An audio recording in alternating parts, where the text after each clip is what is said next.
should we get some questions from the audience? Yes? So no microphones, no? Okay, so through the years of failures in water preservation and treatment, what do you think is the main reason we fail as a society to keep our sources pure and free of accidental chemical containment? Great question. I think that we have lax regulation of industry. We saw what happened in West Virginia earlier last year with those chemical tanks leaking. We don't have enough inspectors out there on the ground visiting places, and so industry is a huge contaminant of public waterways, although agriculture is the largest polluter of water in the United States, and that is a little bit harder to keep track of because it's non-point source pollution, unlike these chemical plants. So there's lack of investment in our water infrastructure. That's a big problem. And then there's lack of funding and human beings on the ground protecting our water supplies from polluters. Okay? Thank you so much. Are you writing a paper? Yeah. Hi. Hi. I'm thrilled you're here. Thank you for coming. Thanks for having me. I have two questions, if I may. The first one is more personal, and the other relates more to your work associated with Bottlemania. The first question I have is, thinking back in your life, what got you interested in the environment and motivated to write about it and influence other people's views on it? I asked myself that question. So I grew up in New England. My dad was a psychologist, and he worked in the school system, and he also ran the outdoor club.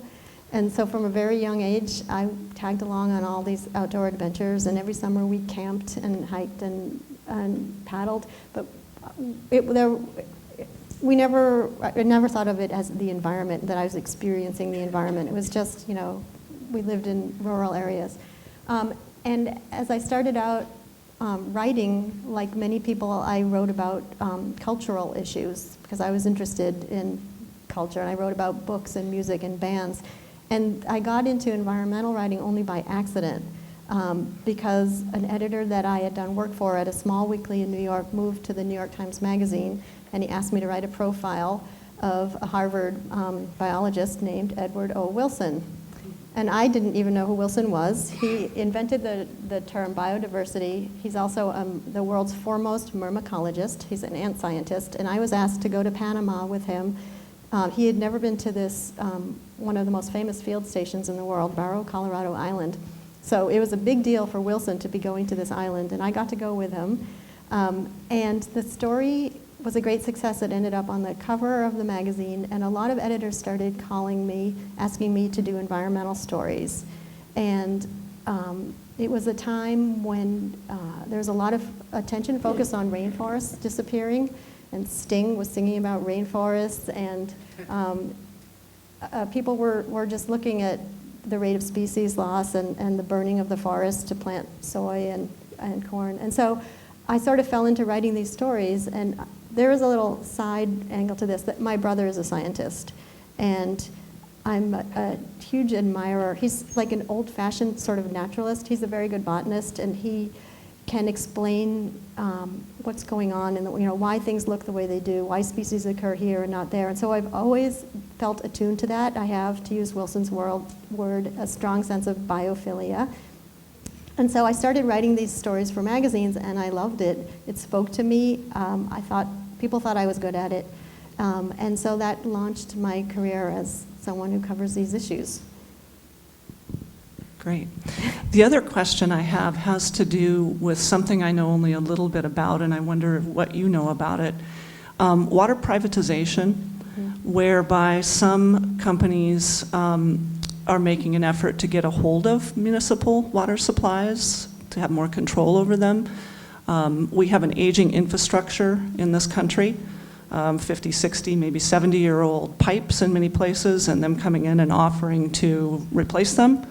And maybe in some effort to get greater control. And I just wonder if you know anything about that I don't know enough to speak intelligently about it. I do know that, yes, when public utilities don't have enough money to fix their pipes, and they mostly don't have enough money because water is spectacularly underpriced in this country, and we've just ignored these pipes, and the federal government, which used to fund systems, has really pulled back on that and left it up to the states, and it's passed to ratepayers, and there's a lot of pushback about raising rates. And so these utilities are ripe for private companies to come in and partner with them. They call them partnerships and say they are capitalized, they've got shareholders, and they will invest in fixing the pipes. And a lot of these partnerships, or privatizations, you could call them that, work out really well for towns, and sometimes they don't work out so well. There's a mixed record. But water systems in this country started as private businesses, and the company in Maine that I write about, the Freiburg Water Company, is, it started in 18 whatever, and it's still a private water company, and that was the norm for decades.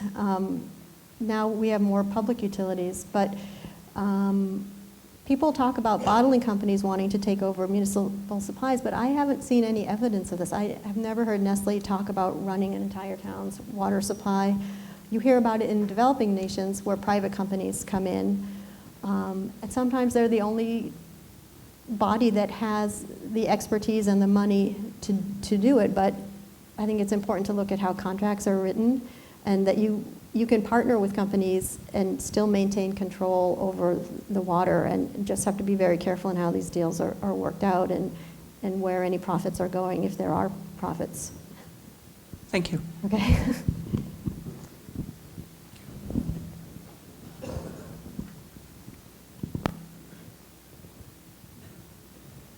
Hi, thanks for coming to our campus, and thank you for taking our questions. I was wondering if you have heard of, I think it's Peter Brabeck, the CEO of Nestle, and his statement in which he says that he believes water should not be a human right. Have you heard of that one? Yeah, I've seen him say that. He was filmed, and it's been repeated and repeated. And he's the former CEO, but yeah. I think he's backed off from that statement because, it was pretty inflammatory. And I believe the UN has said that there is a human right to water, but it really isn't spelled out what that means and who is going to deliver the water. Rain falls from the sky for free, but it costs a lot of money to move water around and to treat it. And most people believe that people take much better care of water when they're paying something for it. So yes, everyone deserves to have a certain amount to support life delivered to them, and if they can't afford it, then they should be helped by governments. That's my belief on it. But this human right to water is a squishy kind of topic. Great, thank you. Do you have more to say on that yourself? I feel like I think you addressed it pretty well. Obviously, Nestle didn't like the backlash from that comment, so Yeah. he's not representing them anymore. Who's to say how much that is actually representative of Nestle? At least those feelings towards water privatization and right to water use. I do actually think that there should be a cost for water, because there's a cost for distributing to citizens. So I just think that access should continue to remain affordable and viable. Agreed. Good question. Hi. I was wondering, you mentioned that you actually, in your book, you talk about the experience you had drinking a pure water from the source, and then later on you talk about, the whole process of cleaning the water. And I was wondering how, what you think are some of the main reasons why water stopped being a single natural substance, and it became a natural substance that actually has to be thoroughly cleansed in order for us to consume it. Okay, two words, population growth, I guess. When we lived in small villages, people would settle down where they had a good water source, but as populations grew, we sullied those sources and had to look farther to more pristine sources of water.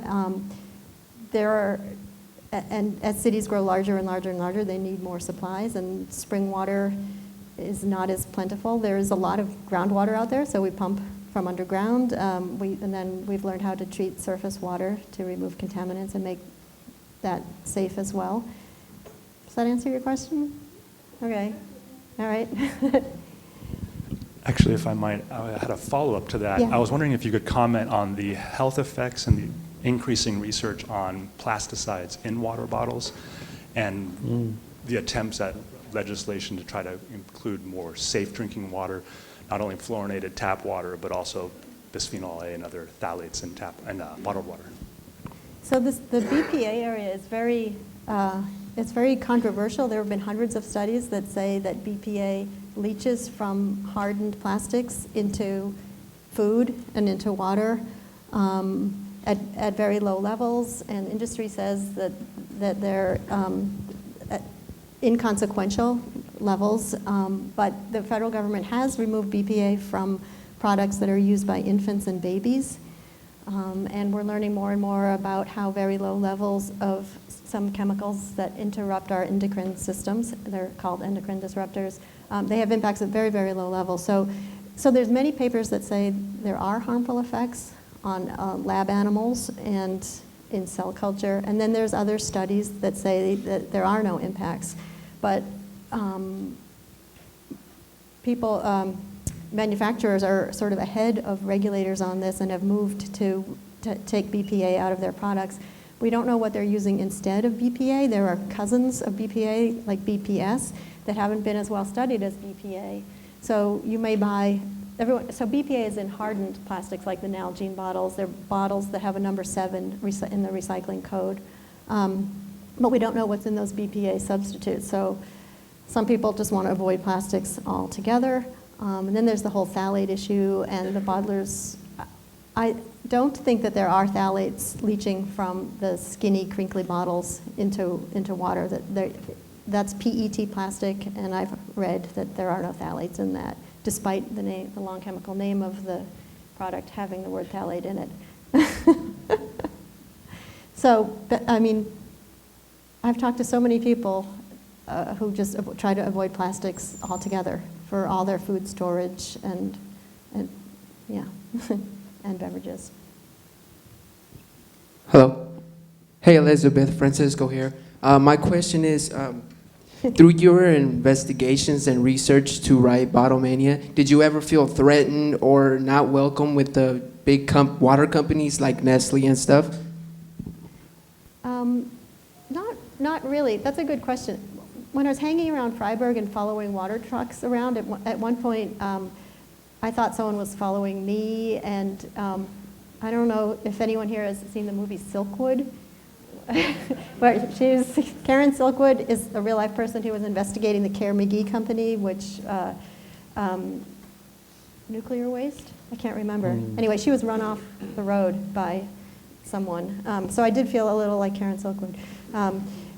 But not really threatened. And Nestle was very welcoming to me. My book came out before a lot of other books on bottled water. They've become much more wary of the media since my book came out. And I had a sort of an in to Nestle. My family's from Maine, and my brother works for a company that, for an environmental group. And so he knew my main contact at Nestle and smoothed the way. So I give them a lot of credit because I knew so little when I went to see them, and whenever you start a research project, you're like this, babe in the woods starting out. You don't know the language. You're not up to speed, and so the first people you interview really bear the brunt of this, and you're just bombarding them with the most naive questions. And they were so patient, and I was very open-minded about. I tried to be very open-minded about bottled water at the beginning. I think I was, and they sensed that, and they were very helpful, explaining how they do what they do and why. The trickier part is why, but they were very helpful with the how. Hi there. Oh, sorry. Hi. So I have 2 questions, if that's okay. The first question is, how do I word this? What do you think personally, like, is the reason why so many people will, like, stick to buying bottled water? Because I asked a couple of people about why they buy bottled water, and I receive lots of very different answers for very different reasons, whether it be personal preference. But, like, with your own research, is there, like, a major, like, universal reason why bottled water is consumed so gradually? So when I ask people, mostly they talk about the taste of their water, and the biggest complaint about people's tap water that I've spoken to is the chlorine taste or smell. And that's the easiest thing to get rid of out of your water, just letting your tap water stand or pouring it between two pitchers, the chlorine off gases. So, or you could use a simple pour-through pitcher, like a Brita pitcher. And then after taste, people say that they don't trust the pipes. They might know that their water is safe because they've read their annual consumer confidence report that they get in the mail, and you can read these online and find out if your community's water has met state and federal guidelines. But then they say they worry about the condition of the pipes in their house because that's not regulated by the municipality. So then I tell those people that they should actually find out. Don't just assume that there's lead or copper or like dead pigeons in your water tank, but, do a test, be armed with the facts. So yeah, people who have been molded by advertising to think that the bottled water is better and their tap water is only fit for flushing toilets. So there's a lot of misperceptions out there. Molded, that's a good word. The second question was a bit more personal out of my own curiosity. How's Dearborn doing? Because in one of the chapters, he made you cry. Dearborn is dead. Oh. Yeah, he died in 2013. He was 94, I think, maybe 95. Yeah. But no, everything was fine with us after that. It was just like a moment for me. And I have, second thoughts about why I put that in the book. But he, he was cantankerous and he could be rough with people. And, he fought the good fight. And I don't know if anyone has really taken his place in Freiburg fighting that. They have not built the bottling plant there. They built one in Kingfield. But they go on looking for new water sources. All right, thank you so much. Thank you. Great questions, guys. There's a lot of people that want to vote for California to be split up in different states, mostly because they said that will save water. Do you believe this could actually help California save water if they break California into different states? I don't know anything about that. Is there someone here who can explain that or talk about that? Do you mean by water districts, by watersheds? No, actually it was, they were saying that LA is taking all the water, and so they said that they split LA from like having North California and South California, that would actually save water. I wasn't knowing if you knew if that would actually help with the water issues or anything like that. It's just... Yeah. I'm going to refrain from musing on that.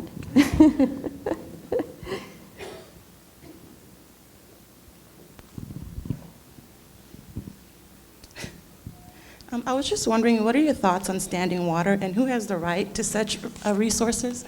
And do you think it's right or wrong? My thoughts on what water? Standing water? Standing water. Surface water? Yes.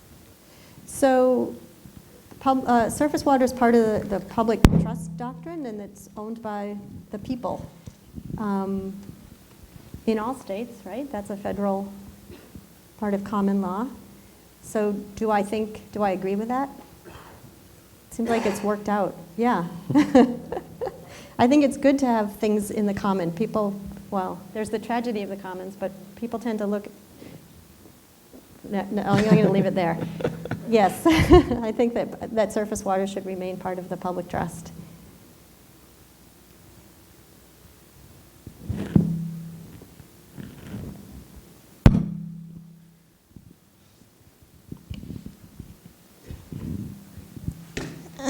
Hi. So I remember in an earlier question you answered about how some people don't trust the pipes in their houses because it's not regulated. So like from a personal, like in terms of taking care of your water, what can you do? Like you check your pipes, or what else is there to do? Testing your water at the tap. And some cities have programs that will help you do that. It can be expensive. Where I live, you can test for lead and copper for free. Talk to your utility. If you own your house, well, they won't help you. But the utility or your municipality might have a program to help you test for some contaminants. And the ones that you're mostly concerned about with pipes are lead and copper. But, yeah.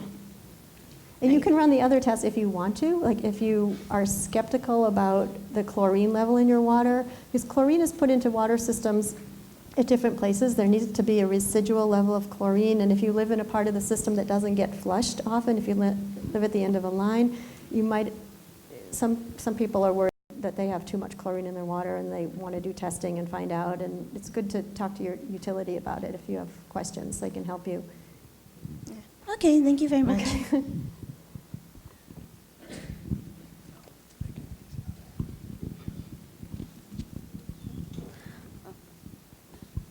Hi again. So this is kind of a follow-up question to the question about, I'm guessing it was surface water. What about groundwater? I know that some of the laws around who that belongs to or who has access to it are a little different. Who do you think the rights should belong to when it comes to groundwater? Yeah, there is a patchwork of laws. I don't have an informed opinion on that. But there are people who study water law. It's a very complicated area. I know that Maine and Texas have absolute dominion.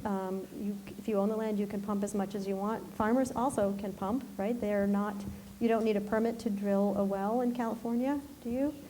But I think that this is, this lack of regulation speaks to how far, the market has far outpaced or outgrown like what's really happening on the ground. These laws were written at a time when people weren't pumping so much groundwater to grow their crops, and bottled water, was not even a gleam in anyone's eyes. And so it's time for these laws to change to reflect what's going on with the climate and what's going on with the market. They definitely need reform. You can't regulate the water if you don't measure it. So having farmers metered for the first time is a good first step.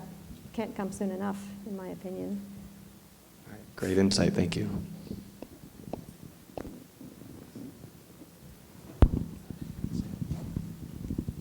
Hi. Okay. Do you think that reducing fluoride will reduce the amount of enamel decay and other health issues? That's an interesting question. I think I saw a headline yesterday that the EPA is lowering the allowable fluoride level in water. Yeah. I think that those rules were written at a time when fluoride wasn't so prevalent in other products. And so many communities have removed fluoride from their supplies. Fluoride is naturally occurring in some areas, and all dentists agree that it protects our teeth from cavities, but that we get fluoride from so many different sources now, like mouthwash and fluoride treatments and toothpaste, that we don't need to have it in our water supply. Thank you. Okay.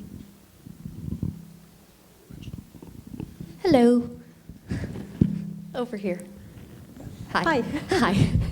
I was wondering, since more awareness has come with the bottling water industry, if the FDA has employed more than half a person to regulate it, or is there still a lot of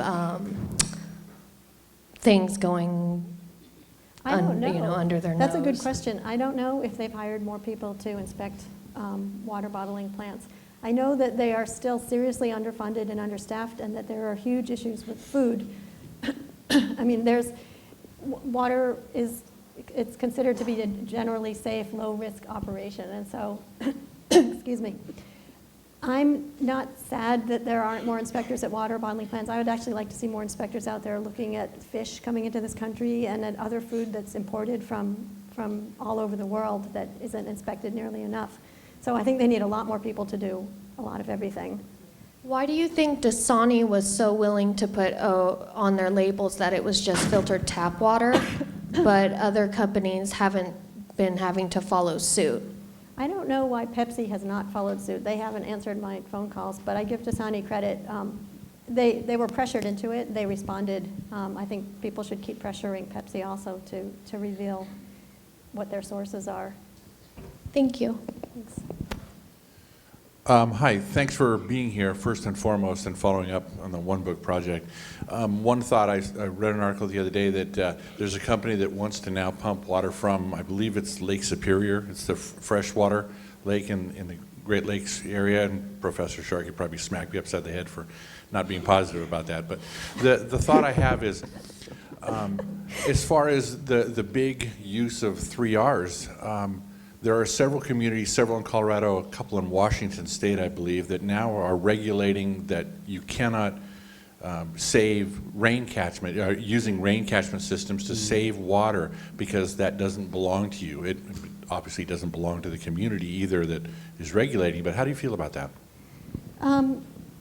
So yes, there are some states, drier states, where rainwater harvesting is disallowed, but I think they're changing their minds. But I do know, I mean, writing the book, I learned that the water that falls on your roof goes somewhere and feeds a stream that feeds a river that feeds a utility. And so I started to wonder what would happen if everybody collected all the water that hit the surface of their property. Would base flows and streams be much lower?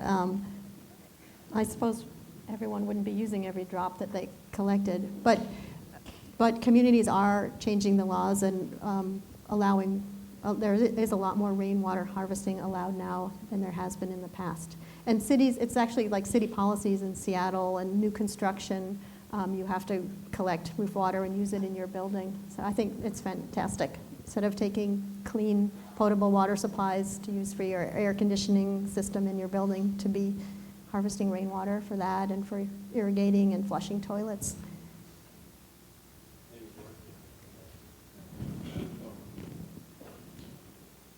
Hey, Ms. Royte, thank you on behalf of everybody who drinks water for your research and for that lovely picture that we took earlier. One question, if that is water that you're drinking up there, how's it taste? Fantastic. Nice. It's Sacramento tap or Elk Grove tap water, I'm assuming. Yeah, Sacramento. Yeah. Yep. Very nice water here. Thank you. Yeah. All right.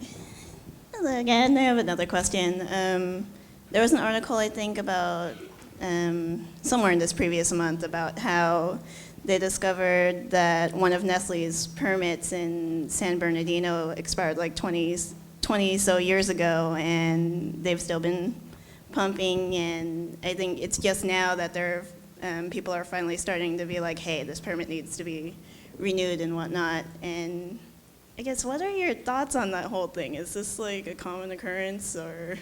Yeah, I think it's more evidence that the marketplace has changed so quickly, and that laws governing groundwater haven't kept pace at all. I think so. The permit is under review, and they're allowed to keep pumping until this review is done. And I'm just worried because I think it's going to take a year or two for them to do.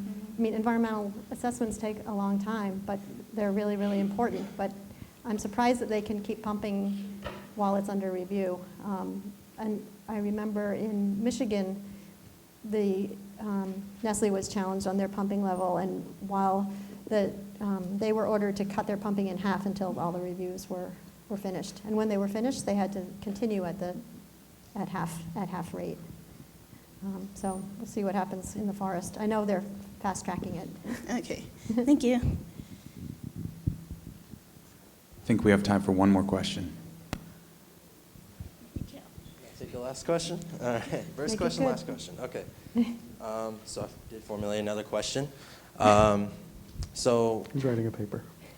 Oh. Do you want to ask the question? Okay. I'll ask one question. Okay. How is water different from other natural resources such as oil? Chemically. It's chemically different. It's in the public domain, surface water. Water flows. It doesn't respect boundaries, neither does oil. And we can live without oil, but we can't live without water. Okay, so kind of a follow-up on that question. So we know that our natural resources are limited.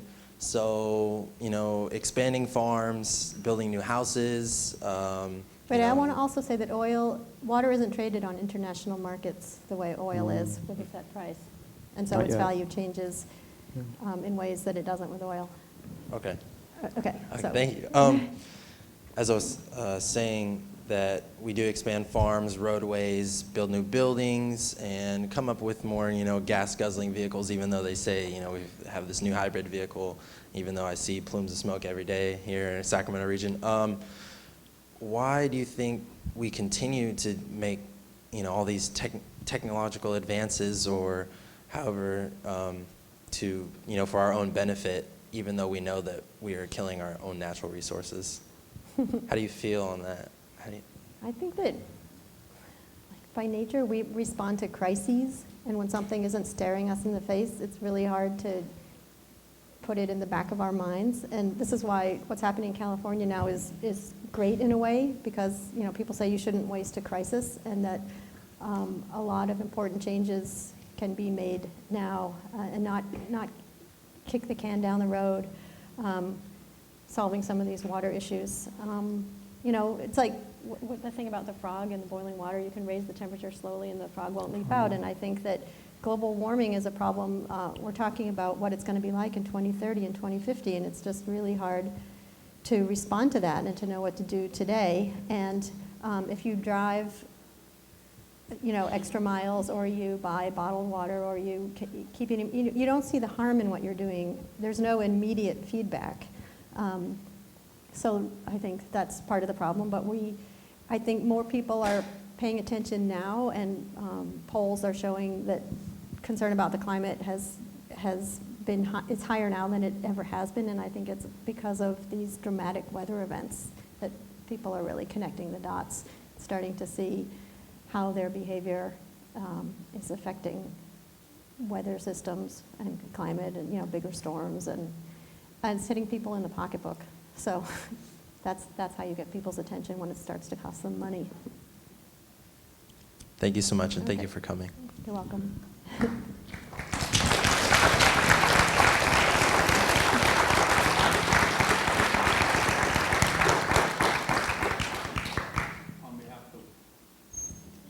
On behalf of the OneBook Committee, we'd like to thank you for sharing your time with us and sharing your information.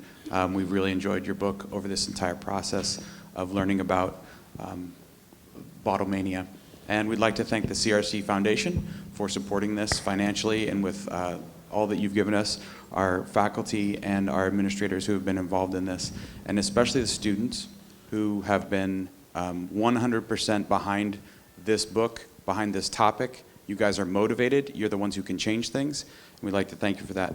Elizabeth has graciously offered to stay and actually sign some of the books, so you could get a signature from her and even meet with her later. I know some of you have classes to go to, but this is more important. And I'm a professor, so you can stay. Let's get a big round of applause, Let's give a big guys. round of applause.